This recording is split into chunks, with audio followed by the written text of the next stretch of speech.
And Neil, every dad has that story that you just light up when you get to share about your kids, when you're talking about with other parents. What is your favorite dad story to tell? So I got invited to speak in a bull ring in Medellin, Colombia, and there were about 10,000 people there. And I took my wife and daughter.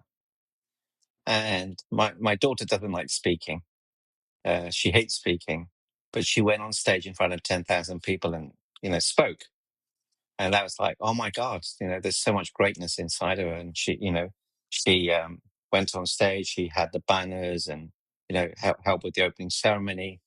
And that was a beautiful moment because I realized that there's so much greatness inside of her that she just lets out whenever she wants to. Whereas my son and I are public speakers, we speak all over the world.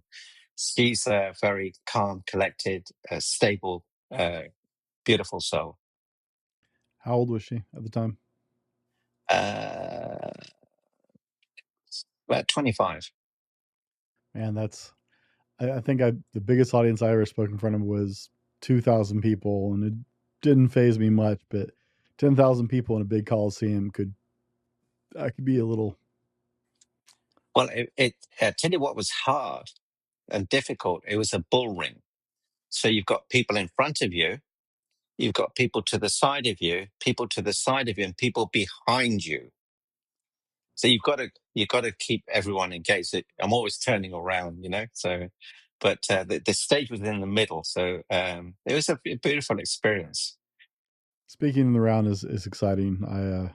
When I was younger, my dad was a minister, and when we first moved to Washington State back in 1987. The church my dad was hired to preach at met in the round. It was like wedged like a pie with and the stage in the middle, and watching him trying to adjust to like having to constantly turn. It was so funny because I had never seen my dad like in this. He'd been preaching my whole life at that point, so like seeing him try and like pivot and move and keep turning in this whole new experience was hilarious. So that is incredible. You got to share that with your daughter, and she got to be a part of it. Man, we Yeah, love to see our kids excel, right? yeah, and if you send me your email, I'll send you a clip. Yeah, it's a beautiful experience. What if you could improve your communication with your children by simply changing one or two words in sentences you use almost every day? What if you could change your entire family dynamic with one simple practice around dinner that would rewire everybody's brain into a much healthier relationship through your whole family? My guest today is internationally known as the Love Doctor. Because of his work, he's been seen on every major TV network. He's done workshops around the world, met the Dalai Lama, and worked with men like Adam Sandler and billionaire Richard Branson. But his favorite title is still Dad. We're going to jump to our sponsor for 60 seconds, and then we're going to dive in with Anil Gupta. Mike Lindell and MyPillow employees want to thank my listeners for all of your continued support. Mike has a passion to help everyone get the best sleep of their life, and he didn't stop just by creating the best pillow, but he also created the best bed sheets ever. So, backed by popular demand, they brought back an offer that all of my listeners loved: the Percal bed sheets, any size, any color, just $29.88. That's right, you can get queens, kings, split kings, and cow kings, any size, any color, just $29.88. And get them all the way last, because when they're gone, they're gone. The MyPillow Percal sheets are breathable and heavy, cool, crisp feel. They have deep pockets to fit over any mattress, and if you got a deep mattress like me, that really matters. They look and feel great, which means an even better night's sleep for me, which is crucial for my busy schedule. So, for a limited time, when you order over $100, you'll receive a free shipping plus $100 in free digital gifts as well, because MyPillow is just awesome. So go to mypillow.com and use promo code TFM to receive MyPillow Percal sheets for just $29.88. Order now, or call 1-800-796-9775 and use promo code TFM. This won't last long, guys. Get your sheets today.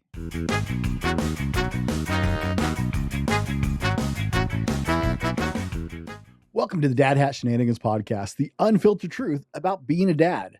Real dads, real stories, unfiltered, candid conversations on fatherhood. I'm your host, Brent Dallin, and my guest today is Anil Gupta. Anil, Welcome to the Dad Hat Shenanigans podcast. No, thank you for welcoming me to your podcast. And, I'm here to share knowledge that will move, touch, and inspire all the dads on the planet. I have no doubt, brother. I think we're going to have a great conversation today. How many kids do you have? You said you have a son and a I, daughter. yeah, I have 2 kids and my wife has 2 kids. Okay. Yeah, they're the same kids. And these days, you have to clarify that. You do. Because most people say, oh, you have 4 kids. I said, no, they're the same. They have exactly the same birthdays. I think, how is that possible? Then they realize, oh, yeah, he's joking. Yeah. Oh yes, and the and the dad jokes have already begun, which is a great way to start the show, There you right? go. Yeah, there you Neil, go. I got to ask about the hat. Every dad hat has a story. Tell us about your hat.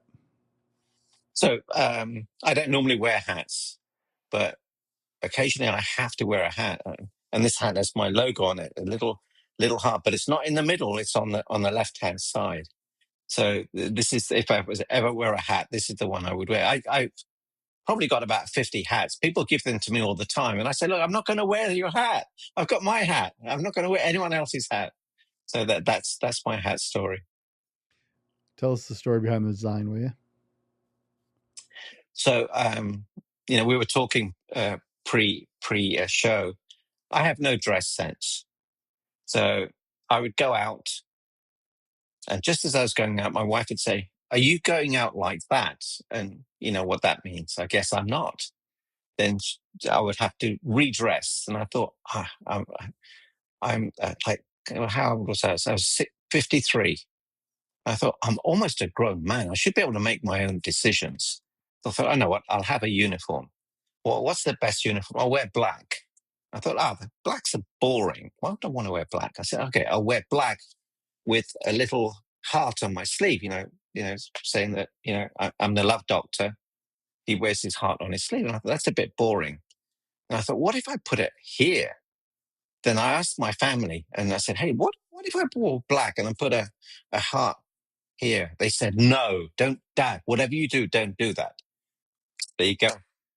Done. Then I just had like 12 printed. Then I took a photo of me wearing one and it popped. I thought, oh my God, I love this. Yeah, so that was nearly a big upset in the family, but they came round. They occasionally wear the shirts too. It's amazing. They didn't know that automatically saying, no, that's a horrible idea was like going to just cement that forever. You'd think they'd know by now, and they're very fashion conscious. My family, I'm not. So I keep very simple stuff. When I was planning the show, I told my wife, I'm going to get a really bright red bowler hat. And she's like, okay, bowler hats, but why red? Why would you? I was like, because of that reaction right there, because you'll remember it. Because who else wears a bright red bowler hat? And she's like, got the hat, got the matching vest, Yeah, done for yeah, good, it right? looks great. It looks great. Neil, for our audience, let's give them a little context. Who are you? What do you do?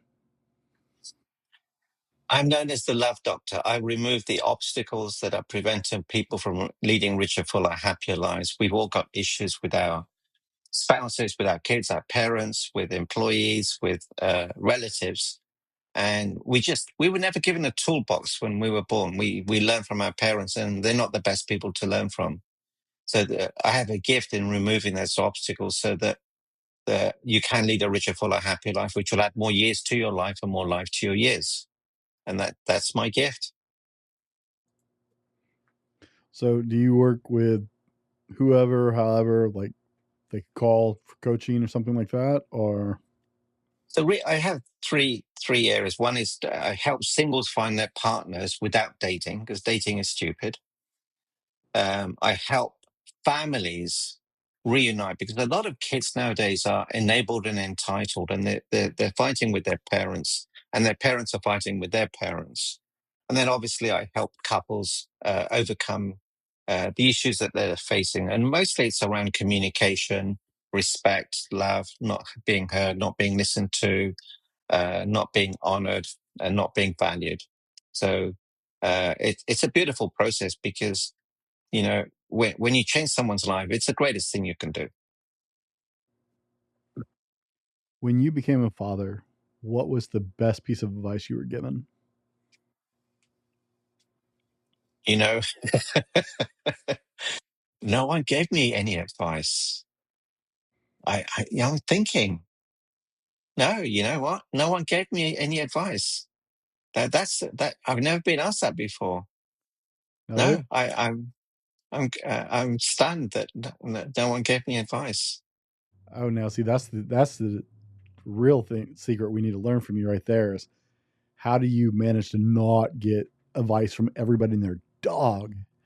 It's amazing to me. Like when someone finds out they're pregnant, everybody and their dog seems to have an opinion about what they should do with that kid or how they should raise that kid. Even people who don't have kids. So I'm always that's amazing to me that no one actually gave you any kind of advice. Yeah, yeah, I think I know why, because I was very self-centered and very, stubborn. So I think maybe people didn't want to approach me. Yeah, I think that's probably the reason why. That's fair. So you're telling him guys, so you should be a little more pig-headed and a little more unapproachable. Got it. Yeah, and people won't approach you. Like I mess up making tea or coffee, then my wife says, "Oh, you're no good at it." So guess what? She makes all the tea and coffee, everything. Don't get good at stuff you don't want to do. There's the takeaway, guys. Just be unapproachable and don't get good at things you don't want to do. There we go. That's the show. Now, Neil, what do we want to dive into today about being dads? You know, um, let's talk about connection. How can you get a deeper connection with your children? With uh, the they're the most beautiful things. When they were born, you would do anything for them. They would pee on you, they would poop on you, they would do anything, and you'd honor it, you'd celebrate it. But as they get older, things change, and what happens is this: they start to go to school, and they're told to sit down and shut up and put their hands up. And then everything changes. And then as parents, we have an expectation from our kids. They should perform, they should do this. And the child thinks, hang on, what happened? I could do anything and they love me. Now I've got to do something in order to get love. And there are choices. They can be smart, they can be cool, they can be, uh, rough and ready, or they can be naughty, or they can be studious or athletic. Whatever they find is easiest for them, that's who they become. So all of a sudden, if um, a child is naughty and he gets a lot of attention, he thinks, "Oh, this is great. I'll continue to be naughty. Then I get all this attention." Or if you're great at academics and you come home and you get all this love and attention, think, "Oh, I love this. I'll continue doing that." So then it becomes a little bit transactional. And we, as parents, we have an expectation for our kids. And when that expectation isn't met, that causes an upset. And then in that moment, you can't love them as much. There's not that unconditional feeling that you have when they're babies. Transactional relationships are bad all the way around. It ruins the marriage quickly. Unfortunately, it seems to be what most people understand as a relationship these days. I'm not sure where we fell off the tracks on that one in bygone years, but that seems to be people's common conception of what a relationship looks like, whether it be with a spouse or a boyfriend, girlfriend, or even your kids. I'm not sure how that happened, but how are we letting that happen with our kids? Because I mean, you're right. Growing up, your children can do no wrong. Like you're like, yay, Yeah. look, he burped. My kids, I'm a bit childish as a guy, and I'm the dad who's like, chuckling when my kids are my much to my mother's dismay. My 11-year-old is cracking off fart jokes, and who, of course, my mom doesn't think that an 11-year-old girl should be cracking off fart jokes, but I'm still Perfectly normal. I, Perfectly normal. right. I think so. Like, my kids are a little feral because I'm a big impact on their lives. But I have two girls who are not always real ladylike, much to my mother's dismay, because I don't care. But how do we go from that? Because we love our kids, we adore everything our kids does, everything is cute or fun or exciting. How do we make that switch in our head where we start feeling transactional about our kids? Where is that happening? So the secret is awareness. Awareness gives you clarity. Clarity gives you focus. Focus gives you action. Action gives you results. Results gives you momentum, which gives you everything.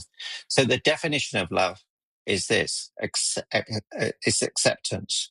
When a baby's born, you accept the baby as is. You have no expectations. You have no attachments. But as they grow up, you start having these expectations and attachments. And for me, an example was that I used to live in London, and being Indian, all the Indian kids were really smart, so I would get extra tutors for my son. And then one day I realized I'm not doing it for him. I'm doing it for me so that I don't look bad. I don't want kids to say, "Oh, your kid's not as smart as my kid," and I don't want that. And I realized that this is not fair on my son. So I said, "Son, do you really like the tutoring?" He says, "No, Dad, I don't like it." So I said, "Son, that's it. We're not doing it." I said, "Dad, are you sure?" I said, "Yeah, we're not doing it." And then he blossomed. So it's really, when we talked about connection, talk to your kids. What's the first thing people say when they pick up their kids from school? How was your day? Yeah. Never, ever, ever ask that question. Yeah, you're interrogating them. They've had a hard day at school. You make them get up. You made them do your homework. You drop them off. You pick them up from school. The first thing, how was your day? No, don't do that. I tell my clients, put on the loudest music you can. Roll down the windows. Let the child walk in and do this. What's up? Say nothing. And then wait 2 or 3 minutes. Hey, what would you like to do right now? Ice cream? Let's go. And then say, hey, what was fun, exciting, magical about today? Not was there anything fun, exciting, or magical? What was? They have to answer positively. And all of a sudden, they're in a different mood. And guess what? All their friends are going to say, your dad's cool. Your mum's so cool. Everybody wins. It's amazing how changing a word or two can really offset. You go from I spent 20 years working with teens in youth ministry, and like the littlest changes go from that whole cross arms, like whatevs nonsense that a lot of parents get from their kids, like, really, can I get more than a word, to the kid just unloading, like, oh my goodness, this is going on. But as a parent, I don't want to ever feel transactional. I don't want my kids to feel like they have to earn my love or do certain things to be loved and appreciated for who they are. I don't think any dad actually consciously wants to do that with their kids. So how do we shift mindsets when we're interacting with our kids? Okay, so let's role play. You be a 12-year-old daughter and I'll be the dad. Okay, Okay, so I say, honey, look, I just want to share something with you. Is that okay? sure, Dad. Yeah. So, honey, you may not know, but there's two parts to you. Okay, there's you, this beautiful daughter that I was so blessed to have, and there's your behavior. At times, I'm not in favor of your behavior, but always, always, always, I will love you. Always. And if ever you do anything bad, silly, or stupid, I want you to tell me. And I promise you, I will not judge you or condemn you. I just want to know that you've done something silly or stupid. And then we'll fix it. Even though you may not know how to fix it, we'll always find a way. So do you understand what I just said to you? Dad. Yes, I will always love you. I don't always love your behavior. So never ever think your dad doesn't love you. Never. That will never happen. I would give up my life for you right now, anytime, because you are so special. You're so gifted. You're such a beautiful soul. The day you were born was one of the happiest days of my life. And I want to thank you for making that happen for me.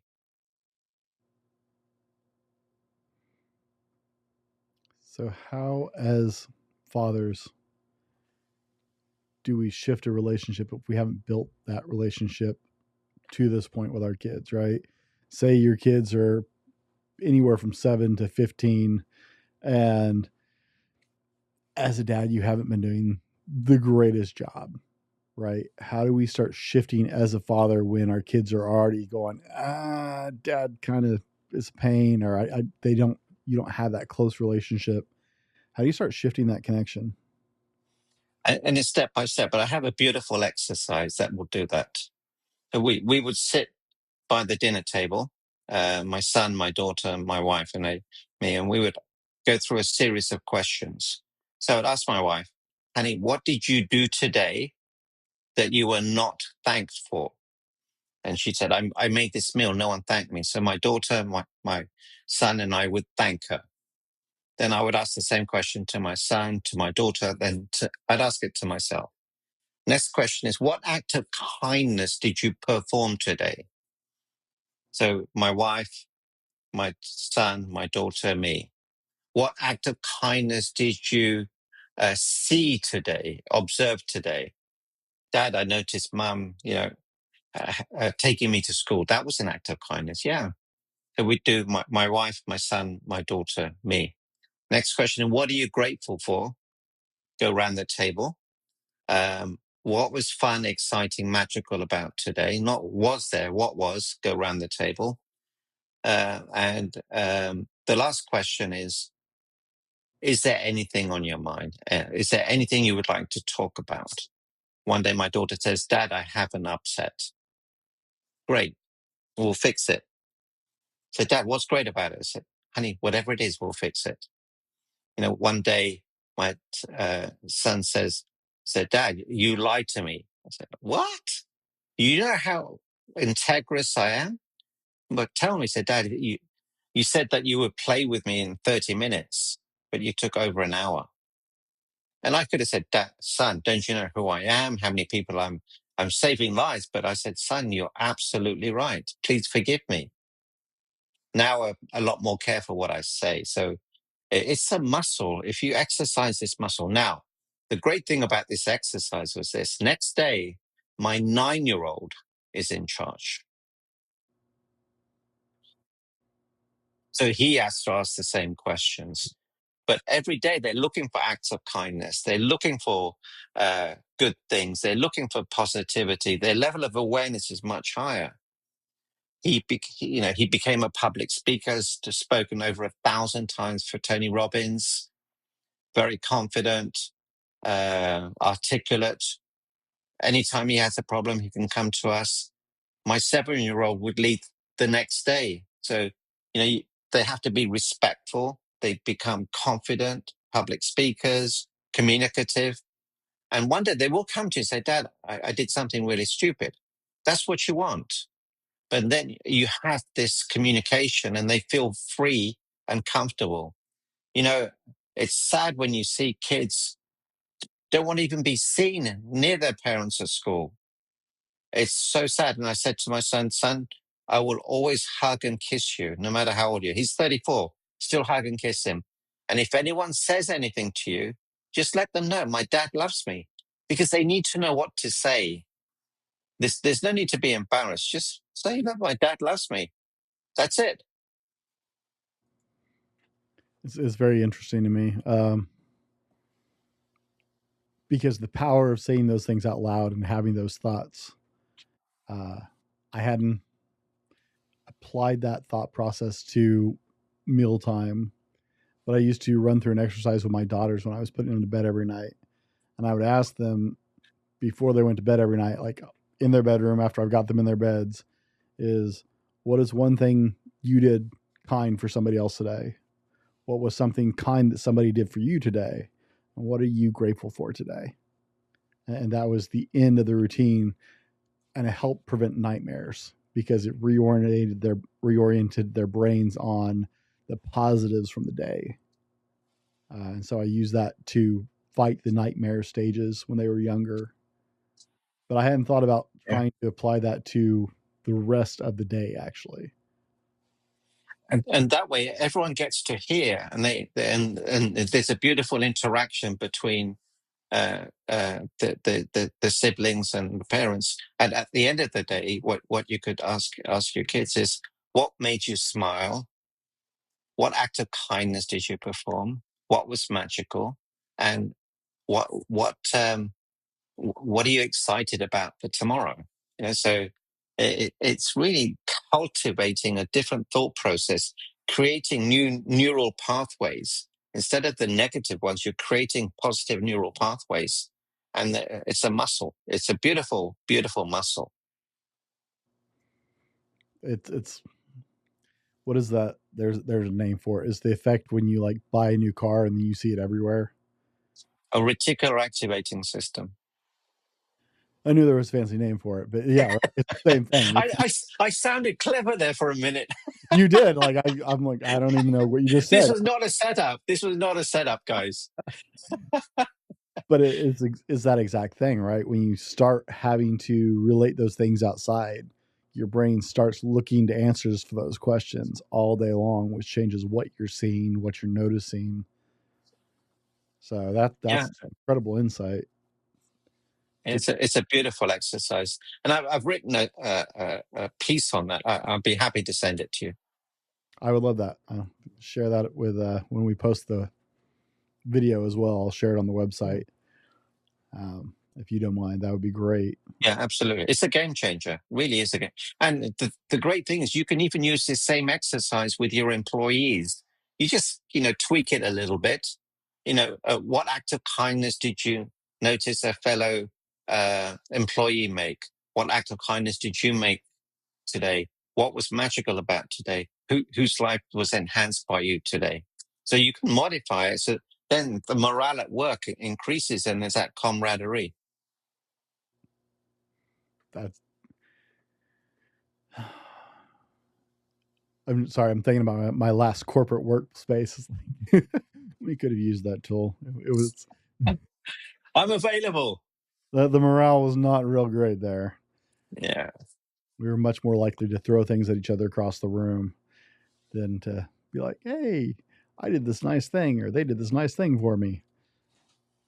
Probably not the healthiest workspace. Yeah. And Neil, You survived. you got a dad joke to share with us today? Yeah. What do you call a deaf gorilla? What? Anything you like. Now, guys, I'm recording this in my studio, which is about one wall away from where my children are sitting right now. So I'm going to test that joke after I walk out of here in a little bit. Just Yeah, they won't laugh. Yeah. I know, but if I don't get the signature eye roll from my 13-year-old, then I know it was only okay, right? I judge my dad jokes on how hard my oldest daughter rolls her eyes. If she gets that really big, exaggerated, it's like, Dad, just stop. I know I found a good one then. That's it's that phase in life, right? If your kid's hitting a certain age, I love to tease my daughters and play with them. Like it is like still just the high point of my day is when I drop everything and just go play with my kids and have fun and tease them and tickle and laugh. And uh, my oldest daughter, likes to draw, so I got drawings all over my leg because I put up my leg when I'm sitting down right by where she is. She'll just sit there and doodle on my legs. Beautiful.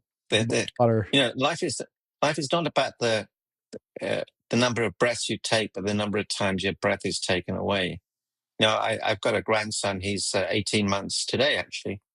And I've taught him how to jump in puddles. Most kids don't do that. I said, no, come on, let's do it. Um, it's the simple things that are the big things. Yeah, the little day by day goes a long ways. If your relationship's not where you want it to be, I want you to know I got you. Relationships take a lot of work and can fall back on the back burner pretty easily as you're empire building as a man. Men often suffer from damage to their relationships while they're trying to provide for the people they love the most. I help men with the skills, techniques, and solutions to rebuild thriving relationships with the people they love. Even if you've struggled in the past with being the husband and father you wanted to be, it's not too late. Reach out and schedule your free discovery call at purposedrivenmen.com to learn the skills you need to connect deeply with the people who matter most in your life. Let's get back to the show. Neil, what is the best piece of advice you would give a dad right now? Be present to your children. And if you've got more than one, just go out with them. Just listen to them. The biggest mistake parents make is this: they expect the child to come into the adult world. Oh, when I was your age, I had 3 businesses, I was doing this, I would walk 12 miles to school, blah, blah, blah. No, they don't want to hear that. Sit with them, find out what their favorite music is, their favorite sports, what do they love to do. Sit with them and experience what they're experiencing. Get into their world. What music do they like? Put on their favorite music when they come into the house. Ask them about their lives. Get connected with them. That's the biggest advice I would get. I was reading a statement the other day, and someone was noting that parents today often complain that kids are not as mature as they were at their age, right?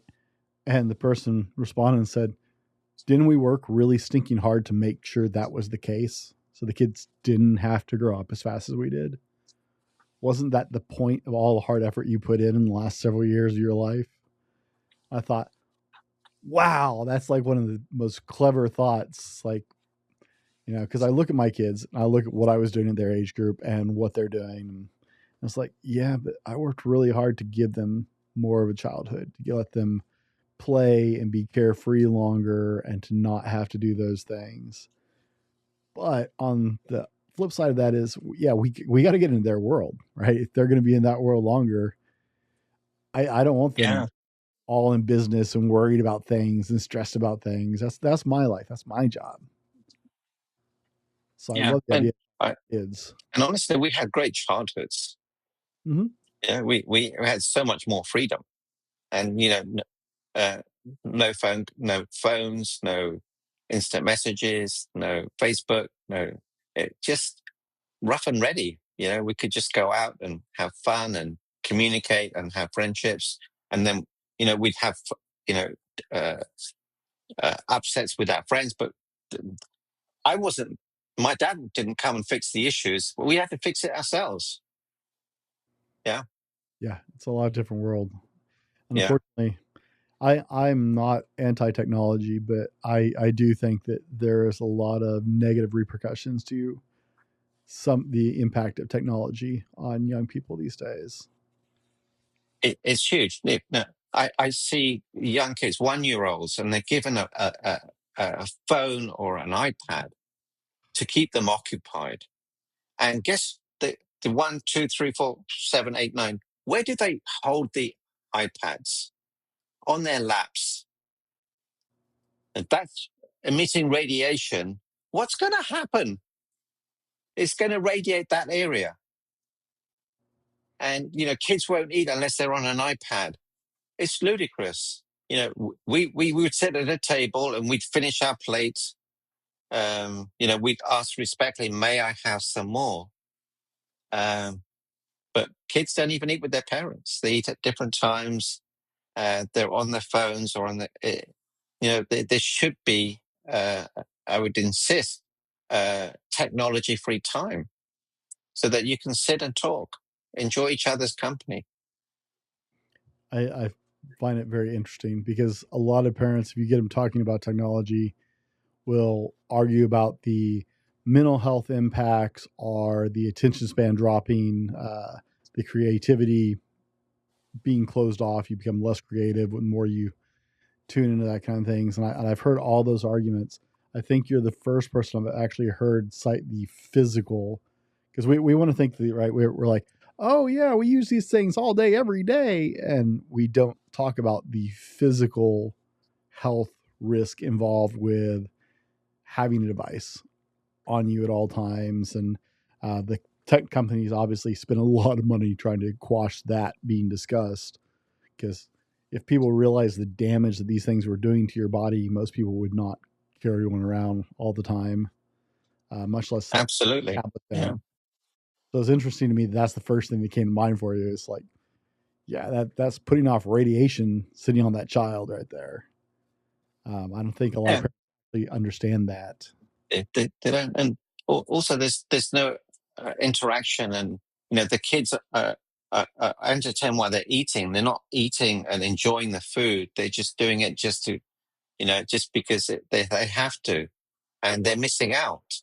And then they get picky, and then they won't eat unless they have the iPad. It's totally ridiculous, totally ridiculous. Then they have to be entertained all the time, and I'm totally against that. If you give, we would buy our kids toys, but they would end up just playing with the box. So I thought, this is great. We'll go to Costco, get some boxes. Done. Oh my goodness. Growing up, like a big appliance box, I could keep myself busy for days.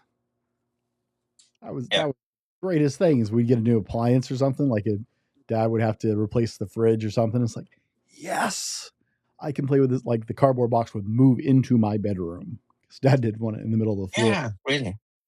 And every Sunday I would get a ton of newspapers, and then at the end of the day we would rip them all up, and then you just make them into confetti. We'd have in those days the ink used to come off your fingers, so it was fun. Wait, you want to encourage our kids to make messes in the house?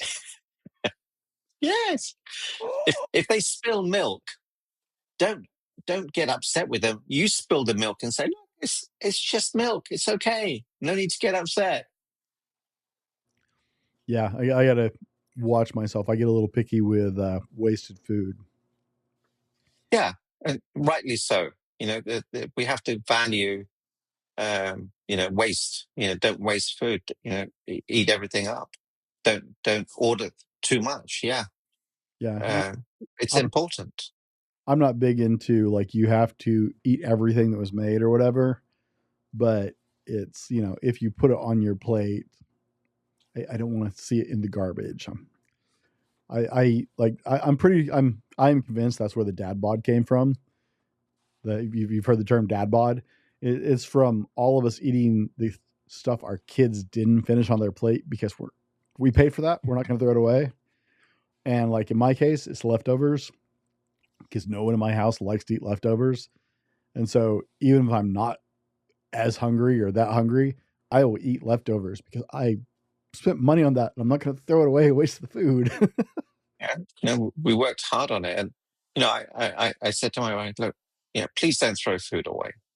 Especially if it's like you bought a mango, don't let it rot. Do something, make a milkshake out of it. Just don't let it rot, because it's not right. It's just, to me, yeah, I agree with you. But I also, know enough about health. It's like, I don't want to force, it's like, no, you don't have to eat everything I made.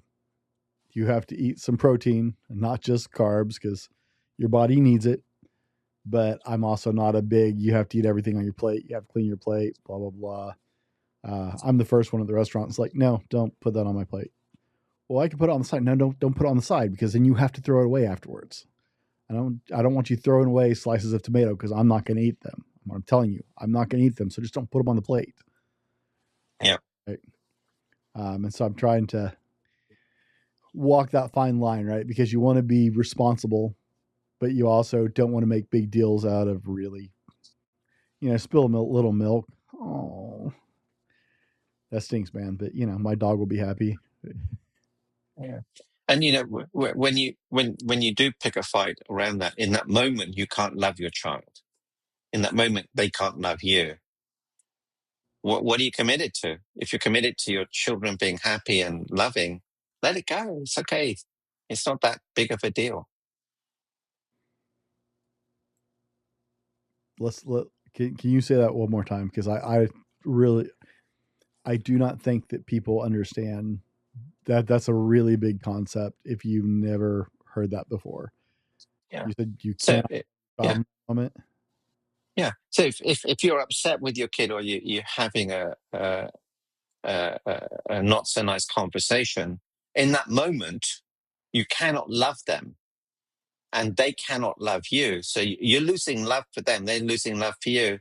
And I know that's not your commitment. Your commitment is to be loving. So what do you have to let go of? Do you want to be right, or you want to be happy? Most people choose right. I've got this, it's the right shoulder rule. So if I said to you, if you rip off your right shoulder and give it to me, would you do it? Knowing you would die within minutes? No. Yeah. What if you have the same rule for your happiness with your kids, with your spouse, with your family, with your work? Under no circumstances will I give my happiness away. It's a beautiful rule. That is a really big idea. Huge. Guys, if you're listening, I really sit with that one for a few minutes. Pause the show right here. Like, take a few minutes and sit with this idea, because it may seem a little too big to start with, but give that one some time and chew on that a little while. Work that around in your mind, and then continue the episode, because it's a really big concept, but it's a really valuable concept to start to understand. And it applies, I talk with guys about that in relationships, when it comes to relationships with like your spouse. It's like there's this moment you've got to choose what's more valuable. Is your relationship more valuable, or your need to be right in the moment, or to feel like you're right in the moment? It's just a really big principle, but I don't think, I've never heard someone say out loud, it's like you can't love your child in that moment, which is a Yeah, it's horrifying true. thing. Yeah. It wakes you up. If that isn't repulsive to every dad listening, you're probably on the wrong show, guys. The idea of there's a moment where I'm not loving my child. You can not love something they do, like Anil was saying earlier, but you don't ever want to not love them. Yeah. Anil, where is the best place for people to connect with you? My website is probably the best, meetanil.com. You'll find a lot of free content. And if you want to reach out to me, there's a way to reach out to me. Um, the more tools that we have, the better the quality of our life.